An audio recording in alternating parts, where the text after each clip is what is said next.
So you guys have a new record that's coming out this year. It's the first time that the E family has recorded together as a group. How did that come about? Well, this is the first time that the E family has finally put together a project that we all worked on because, you know, we've all had our separate careers and busy with our own things that we do, but this time we thought, you know, is well overdue because we've been talking about this for forever. I don't know how many years. And let's do something together. Let's, you know, where we could all write the songs, all be involved in everything. And I didn't know it was going to turn out to be a Jackson 5 project. Jackson 5 slash right. Yeah. But it's a lot of fun putting the thing together. And no, it was. It was challenging in a way because all of us have worked with so many different artists, different genres of music, and collectively our own ideas and what we have musically and what we like and dislike, it's all a little bit different. You know, Pops' music and what he likes is totally different than what I like and Peter, Michael, and Juan. So when we all came together to write a song, you know, all the different ideas, it was like, what direction do we really go? How's this going to really work? And also, who's going to take the solo? Well, Pops is the oldest, so he gets first dibs on the solos.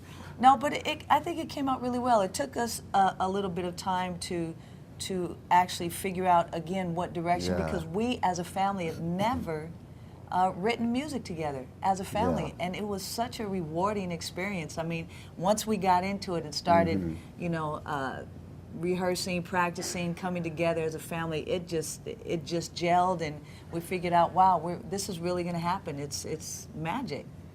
Yeah, and it was a little strange for me because, you know, I'm used to playing real music. Oh, but don't. And the kids, I don't know what they do.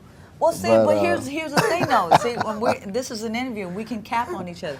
See, the thing is that that's why Pops wanted to do a CD together with his kids, because playing a lot of the jazz music, he didn't make any money. So he just figured what he was going to do is he's just going to go ahead and come to the table, you know, and play some music that's going to sell some records. That's what I think. Oh, okay. Yeah. Well, anyway, this time we're going to make some money, so that's good.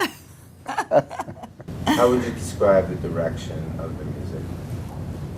We would describe the music of this CD. I think the direction is somewhat a little bit eclectic, but it had the focus and foundation of it, of course, is the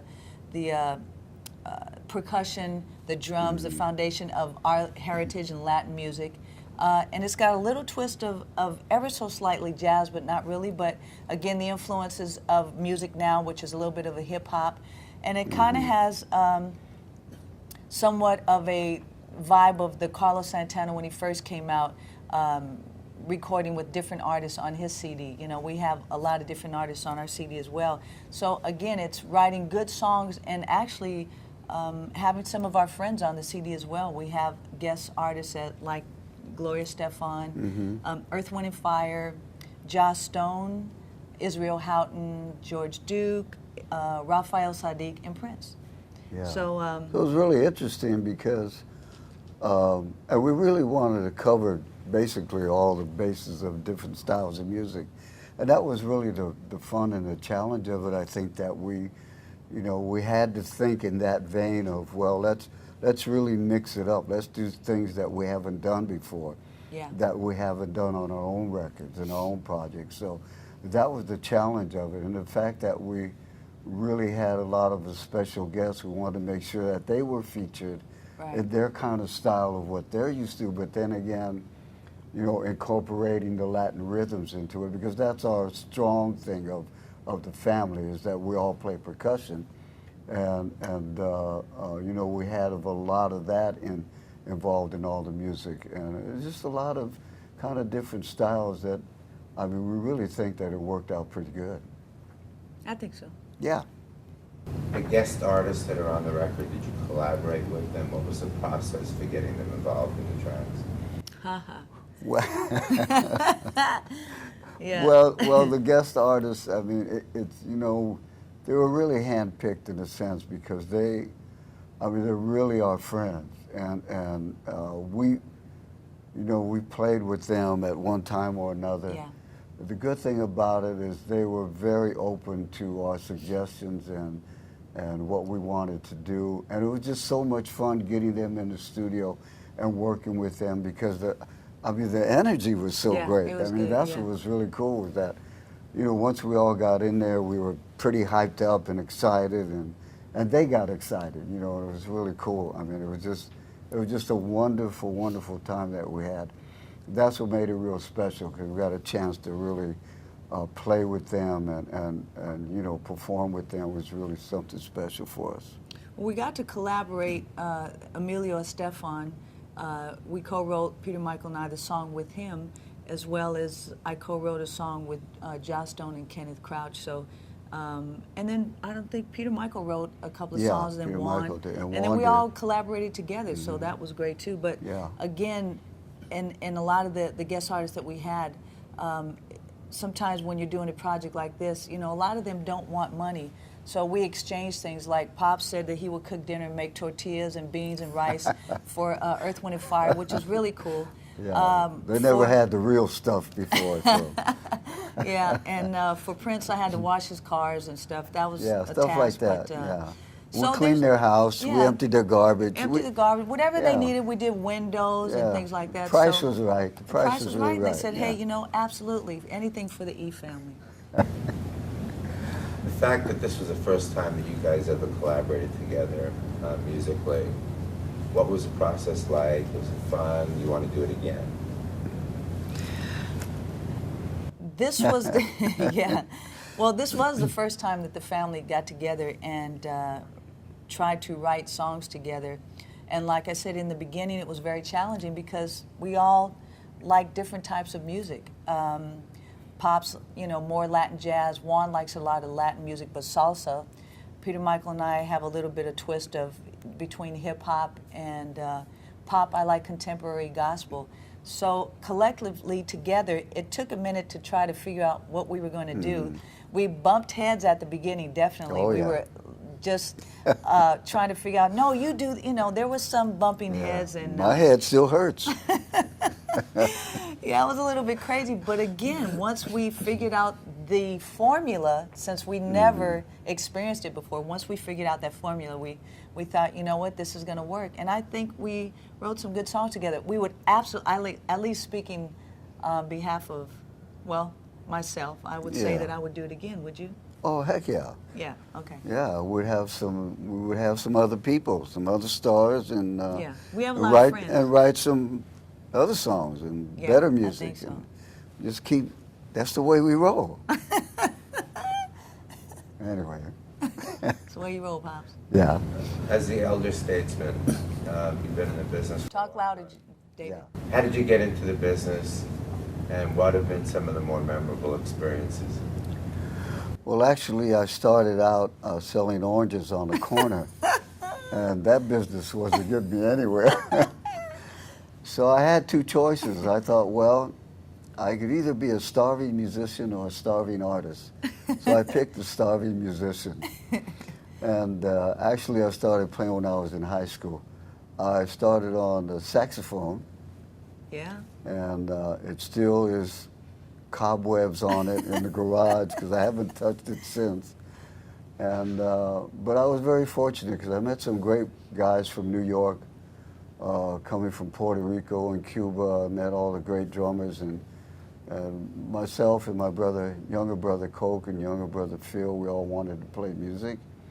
So we would go listen to all these guys play, and that was our education, that was our learning by watching these great players play. And so we would go home and try to play just like they did, you know, memorize the stuff that they would do and the way they did it. But we were very, very fortunate in fact that we got to meet these people. They became friends of ours, and so we just grew into the Latin percussion thing because at first I really wanted to play jazz. I wanted to play saxophone and play jazz. That was my first ambition, but it so happened that, you know, I ended up going into the Latin percussion stuff because of the guys that I met in the business and stuff. And really enjoyed the music. You know, I got an education by listening to the records coming out of Cuba and Puerto Rico, stuff like that. That was part of the learning process for me. But I don't know. I you know, in a sense, tied between that and I wanted to continue in my artwork also, which I never stopped. But now the artwork has really progressed in the sense where I'm finally finding out that people will pay $2 for a painting. So it's really helped. And now I think I'm up to $4. So Yeah. it's starting to get better. I think both of your dreams will come true, starving artist and starving musician. Yeah, No, that's I'm just true. kidding. But now that I have a famous daughter that sends me a Oh, check my. every week in the mail, I'm supposed to take care yeah, of you. they're supposed to take care of your daddy. That's right. That's what I did with my daddy. Yeah. There you go. Runs in the family. But yeah, it's been a wonderful journey, and the fact that all the kids play, I mean, that's even, man, more remarkable that they are great musicians in their own right, and they play great. You know, they talk too much, but they're okay. I think I keep them around for a while. Thank you. Yeah. Tell us about some of the artists you've performed with over the years. Oh, for me, wow, let me see.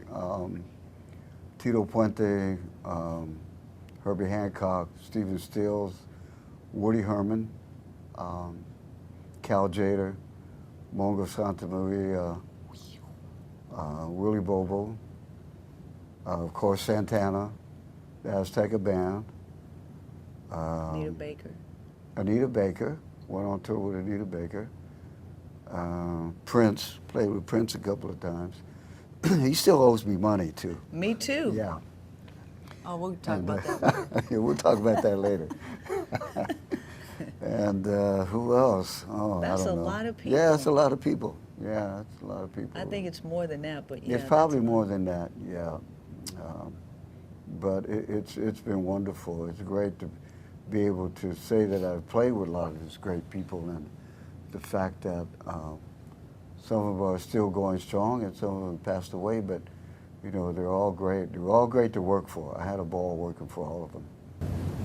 When you think back upon the most memorable musical moment that you were involved with, what comes to mind? Wow, there've been a few, but I think, you know, probably my association with Tito Puente and being able to, you know, play with him, because I've always admired him, always looked up to him, and that would probably be the first thing. And the second thing is having the kids play with me. I mean, you know, one day I turned around and they were all playing. The fact that I knew Sheila was going to be something from a very young age, because she was always beating on the drums and stuff like that. So, you know, me and the wife always said, she's going to be something. She'll be in the music business. But when I first heard her play, she was actually playing in a small band called Grito, which is a local band that she was playing with. They were all young kids, and they were, you know, a garage band. And when I heard her play there, I thought, man, she sounds really good. But what really did it was when the band Azteca had to go on the road, and one of the trips our regular percussion player couldn't go. So my wife Juanita kept saying, well, take Sheila, she knows all the songs. But I said, no, I don't want to take Sheila on the road. She's 14, 15 years old. I'm going to take her to another country and everything. But, well, she talked me into it, and lo and behold, I took her. And we played in Bogota, Colombia, which is the funny thing was that we played in all the bull rings. The bull rings, yeah. And when she played, the crowd just went insane, because I hadn't seen a girl actually play her instrument, conga drums, before, because it's always been a male instrument that all musicians that played that instrument were men. And at that time, I don't think any women were playing those drums. But when they saw her play, 15-year-old young girl playing like she did, they went crazy. So then I knew, well, there she is. I'm stuck with her now. Now I can't get rid of her, so there you go. But it's a good thing. When did you first realize that this is what you wanted to do?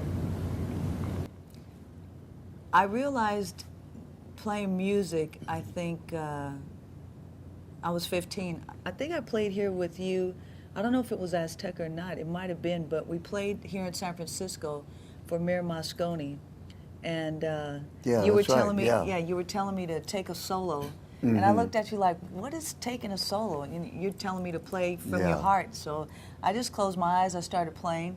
And then it just felt like such an overwhelming experience. I mean, I just went somewhere else musically, and I had never done that or experienced that before. And then when I opened my eyes, people were just going nuts and crazy and standing ovation. And I looked at Pops, and I just had chills, and I was just overwhelmed with this feeling of joy and excitement and something that I never felt before. So when we were backstage after, you know, I told Pops, I was like, wow, I mean, what happened? And this was amazing, and it was crazy. And I mean, he hugged me, and we kind of started crying a little bit because he just basically said, I mean, really, I had no idea, you know, I can't even deny that you do what you do. I mean, that's it. What am I going to do? And I said, I'm going out on tour with you, Pops.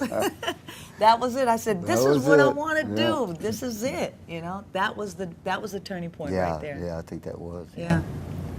Tell us about some of the artists you've performed with over the years. Oh, we don't have enough tape for that. You know what? I've been able to play with so many different artists. I mean, first of all, with Pops, beginning at an early age, just by watching him every single day perform and practice and rehearse at the house. But I've been playing since I was 15 professionally, and I'm 51 now, and I think 51. I know. Isn't that great? I must have got married when I was 12. Yeah, you look a little bit older than me. But I mean, all my years of playing with all the different musicians and artists, the list can go on from different genres of music, from country, like Brooks and Dunn, to jazz, to Herbie Hancock, George Duke. George Stanley. was the first big one you... Yeah. No, Billy. No, well, Billy. Yeah, Billy because Cobham. Billy Cobham, he introduced us to George because Billy Cobham produced a record on Pop's Night when I was 17. And then the different genres of music in Christian music as well. There's so many artists, Israel Houghton, of course, being one, Yolanda Adams, that list goes on. And then to be able to play with different R&B, hip-hop, pop artists as well, and Beyonce and J-Lo, and I mean, it just goes on. So I think it's been such a great journey. I also feel that I'm beginning the next stage of my life and performing with a lot of upcoming artists and possibly people that I've never performed with, which is hard because you think you've performed with everyone, but we haven't. There's so many great artists that are still around that, you know, because playing with, you know, even sitting in and playing with Mick Fleetwood, you know, I mean, that's like amazing to play with him. He's incredible. Ringo Starr. Oh, Ringo, that's the switch. Awesome. That was the switch. Yeah. So it's just been great. It's been I've just had a great time. But again, all of that has been able to happen for me because Pops, growing up, he brought so many different types of music into the house. He brought not only Latin jazz, but even the music at the time when I was growing up was Motown. We had every Motown record, Temptations, Diana Ross, Jackson 5, Supremes, it didn't matter who it was. And then James Brown, then Stevie Wonder, and the list went on. So all the different music collectively. And then at the age of, I think I was 9, when Pops noticed that I wanted to play, he encouraged me, or forced me, to go play violin. So then that opened up my musical ability to experience and enjoy classical music. So that opened up another door. So again, I think that has helped me in my career to be able to sustain this career or musicianship that I have and playing with different artists because of Pops bringing in so many different types of music as I was growing up. Who would you love to play with that you haven't had the opportunity to perform with yet? That's a hard one. Actually, the person that I really wanted to perform with is now too late because he's passed away. The person that I really loved growing up and admired so much, besides Pops, was Sammy Davis Jr. I Oh, loved yeah, him. me too. Pops brought home a CD, or no, it wasn't even a CD, Albums album, then. a vinyl, Vinyl. one time, and it was Sammy Davis Jr. live in Las Vegas with Buddy Rich on drums. I learned that entire record in a week, I think. Verbatim, his vocals, the horn parts, Buddy's part, Yeah. everything that happened, I learned that record. And I just loved him because he was such a great entertainer that Yeah, he was. did everything. He, sang, he danced, he played drums, he played piano, organ, whatever it was. And I actually have one of his organs. I mean, I was so happy to get that. I have his organ, but he was one person I really wished I had the experience to perform with. Yeah, Sammy was great. Great entertainer. Yeah. When you think about magical moments, what comes to mind is one of the most exciting moments in your musical career? Well, it's hard to say that I could pick one moment as Yeah. my favorite because there's thousands and thousands, literally thousands of great moments in my life, which is a blessing in itself because a lot of people can't say that, but it really has been. I have to say the very first musical great experience again was playing with Pops at 15 because that changed my life, that I would say, hey, this is what I want to do. That experience playing with him made me what I am today. On the record, there's a track with not only the E family, but the whole E family. Talk about that song and how it came about. Yeah. Well, that was like a big family picnic, really. Yeah. We had so much fun doing that. Well, it was a great idea that we came up with that because the clan, the Escovedo clan, there's so many musicians within the family. And we thought it'd be a great idea just to bring all of them together and have them on the record. So, it was just great fun. But what became of it and what actually evolved in the whole thing was that not only did we get the ones that could really play, we also got the ones that hadn't played and wanted to play. And we even got the kids in there. We got the grandkids, the cousins, the nephews, Great-grandkids. the in-laws, the great-grandkids. Yeah. I mean, we had all of them in there. And I think the total was what? 32. Yeah, 32. 32 Escovedos on one record. That was I'm crazy. telling you. Yeah. And it was a lot of fun. It was fun. It was just great. Yeah. It was a great idea to do that. And some of us sang parts and played parts and everything. And we had a lot of percussion, a lot of dancing. Singing. Yeah, singing and dancing and joking around and laughing. And it was great. All the kids had fun. It was really, really nice. Really nice. Special moment. Tell us about your involvement in the Voices of Latin Rock. The rest of the... No, he said tell us about the involvement of Voices in Rock, your involvement.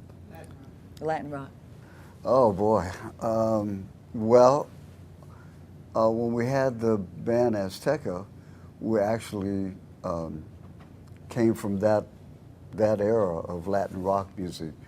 There, of course, was Santana and Malo and Sapo, El Chicano, and all the bands that were doing that style of music in those days, back in the late 60s, early 70s. So when we put the band together, me and my brother Koga, actually, who was really responsible for putting this band together, we only lasted, I think, probably a short 2 or 3 years. 2 or 3 years, yeah. And we only did 2, actually, albums. The first was Azteca, and the second was Pyramid of the Moon. And then eventually the band came to an end. But what the Voices of Latin Rock has done, they actually put out a book that describes all of that era of the Latin rock scene. They put out this book, and they started putting on performances once a year at Bimbo's Club in San Francisco. And what they would do is bring one of the bands from that era to play, and they would also give awards to a lot of the musicians. So it started to grow, and it became a real big thing. And this year they decided to hold it at a bigger venue because the crowds were overwhelming with That's cool. showing up every year. So it became a very successful event. So now they put it on at the Warfield, and they are having 4 bands this time, and they're going to pay a tribute to the women of Latin rock, which is they're going to receive awards, which Sheila will be part of. And they've just done a magnificent job. The main thing, and the great thing that they're doing this year is that it really is a benefit for autism, which is one of the diseases that is created within young children. And it's going to bring awareness to that, and so that we're really happy that we're part of that, and thankful that people will come out, and the money received will go to that cause. So that's a great thing. So they're doing a great job. I mean, the producers are really good guys. They're old friends of ours that we've known over the years, and hung out together and stayed out all night, and so. You know, we might do that again, who knows. Oh. But it's just great fun, and a lot of the old guys come out. A lot of the people that played with Santana and all the other bands that we haven't seen in years. And so it's great fun that we all get together and celebrate. It's kind of a real big celebration of that era and that music. So it's great fun. How does it feel to be playing with Azteca again after all these years? Oh man, it's wonderful. It's we did actually. The band had played last year in Los Angeles, which was the first time we got together in over 30 years. What, Azteca? Yeah, Azteca. So that was it was an amazing thing to see everybody. I have to say, when you guys, for the first time in, like you said, 30-something years, I was there in the audience. I was so overwhelmed. I was sitting in the audience with my cousins, and we were all there sobbing every single song. I mean, I couldn't even. I was remember that song. I could not believe it. I didn't realize how much those songs affected me and my career and just my life, and it brought back so many memories. I just couldn't believe it. It was amazing. You guys sounded incredible. Yeah, it was a special time because the band actually consisted of so many great players. A lot of them have gone on to bigger and better things. They were all such great players. So playing that music at that time, I think we just scratched the surface of what we could have done if we would have stayed together longer, because the band was so talented with writing and arranging and the songs that people brought in, because everybody wrote music, and it was like a co-op band, but it was headed by my brother Coke. So it's just too bad that it didn't last longer. But this is great that we could, call the ones that still want to do this and still want to be there and play this music again. It's just wonderful to have this experience again. It's great fun, and it's such a pleasure to have Sheila on drums this time, which is a different thing for you. Ooh, way different, yeah. Yeah, so it's going to be fun. Yeah. Sheila, being a big fan of the music and now actually being in the band, does it change your perspective on the music? Well, listening to Azteca when I was 15, and again, I did play with them, went to Bogota, Colombia, and some other places. I played percussion, so I took Victor Pantoja's place for a little while. Playing that chair, being a percussionist or a conga drum player at that time, my role was a little bit different, and what I had to play, and trying to play what Victor Pantoja played. The chair that I have now playing drums to try to duplicate or reproduce what Lenny White is playing is crazy. I don't even know what you guys were thinking. I don't get it, but really, it was something like having to break it down, each part for each song. It didn't make sense to me. Like, why was he playing that? Because it was so different. And I guess I never really listened to the drum part. I just had no idea that everything that he was playing was almost like double time of what everyone else was playing. Like the conga player or Pops and Victor would play halftime, and I'm playing double time. But then, you know, all these different time meters. When I was looking at the charts, I mean, we go from 4/4 to 6/8 to 7/4 to 3/4. I mean, it's like, what happened to, why aren't we just playing, you know, regular time? Where's the one? It huh? was, wow, and it just really did. It's real music. Yeah, it's nice. Thank you. 30 years later, Pete, does the music feel different? That what? I'm sorry. The Azteca music, does it feel different? Are you presenting it in a different way? Are there new arrangements? Well, we're trying to actually create the music the way it was actually written and recorded back then. So it's challenging because the people that were in the band at that time, we've all grown, we're all older, we have a different style now of the way we play and what we do. So it's a little difficult in trying to create that music exactly the way we played it back then. I think we're pretty close. But at the same time, when you have different people, you can't expect them to play exactly the way the other people played. So that's the big difference in it. And but I think regardless of all of that, I think we come pretty close, and we're going to try to do the best we can with the songs, the way they were played back then, and we're going to try our best to do it just like we did back in the 70s. Ooh. Mm. All We're right. good. Thank you. Good. We got everything we needed. Excellent. Oh, great. That's it? That's the end? Thank you so much. Want to wrap? Yep. Okay. That's